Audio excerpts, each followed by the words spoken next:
ನನ್ನ ಸೊಸಿಗೆ ಚಲೋ ತಂಗೆ ಮೆಹಂದಿ ಹಚ್ಚವ. ಹುಡುಗನ ಹೆಸರೇನು ಅಂಗಯ್ಯಾಗ ಬರೀಲ್ರಲ್ಲ? ಹುಡುಗನ ಹೆಸರು ಅಂಗಯ್ಯಾಗ ಬರೆಯಕ್ಕೆ ಹೋಗ್ಬೇಡವ. ಅದಕ್ಕೇನಾಕೈತಿ ತಗೋಬೇ, ಹಂಗಯ್ಯ ಬರೋದ್ರೆ ಏನಾಕತಿ? ನಿನಗೇನು ಗೊತ್ತೈತ್ಕೊಂಡ್ರು, ಹುಡುಗನ ಹೆಸರು ಅಂಗಯ್ಯಾಗ ಬರ್ಸ್ಕೊಂಡ್ರೆ ಹೆಂಡತಿ ಗಂಡನ ಮುಷ್ಟ್ಯಾಗ ಇಟ್ಕೊಂಡಂಗೆ ಅದ. ಆಯ್ತು ತಗೋರಿ, ಅವ್ರು ಹೇಳ್ದಂಗೆ ಅಂಗೈದಾಗ ಬರೆಯಕ್ಕೆ ಹೋಗ್ಬೇಡ್ರಿ. ಹುಡುಗಿ ನೋಡಿ ಎಷ್ಟು ಚಲೋ ಅದ, ಅದು ಅತ್ತೆ ಮಾತು ಒಟ್ಟು ಮೀರಂಗಿಲ್ಲ. ಬೇರೆಯವ್ರ ಮೇಲೆ ಬರೀರಿ, ಯಾಕಂದ್ರೆ ನಾ ಅವ್ನ ಬೆಳಗ ಆಡಿಸ್ಬೋದು. ತೂಕ ಕಡಿಮೆ ಆಗಲಿ ಅಂತ ಹೇಳಿ ಹೊರಗಿನ ತಿನ್ನೋದು ಬಿಟ್ಟಿದ್ದೇನು. ಅದಕ್ಕೆ ಈಗ ಪಾರ್ಸಲ್ ತರ್ಸ್ಕೊಂಡು ತಿನ್ನೋದನು. ಆದರೂ ಒಟ್ಟು ತೂಕ ಕಡಿಮೆ ಆಗ್ಬಾರ್ದು.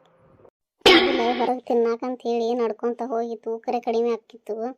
ಈಗ ಮನ್ಯಾಗ ಪಾರ್ಸಲ್ ತರ್ಸ್ಕೊಂಡು ತಿಂದ್ರೆ ಮತ್ತೆ ಇಲ್ಲಿ ತೂಕ ಕಡಿಮೆ ಆಗ್ಬೇಕು. ಏನು ಸರೋಜ, 5 ತಿಂಗಳಾತು, ಅರ್ಧ ಕೆಜಿನೂ ಕಡಿಮೆ ಆಗಿಲ್ಲಲ್ಲನ. ಅತ್ತಿ ನೀವೇನೇನು ಕಬ್ಬಿನ ಕಿಲೋ ಗಂಟ್ಲೆ ಕಡಿಮೆ ಆಗಾಕ? ನೀವು ಬಂಗಾರ ಇದ್ದಂಗೆ, ಅದಕ್ಕೆ ನೀವು ಗ್ರಾಮ್ಗೆ ಅಷ್ಟೇ ಕಡಿಮೆ ಹಾಕೀರಿ.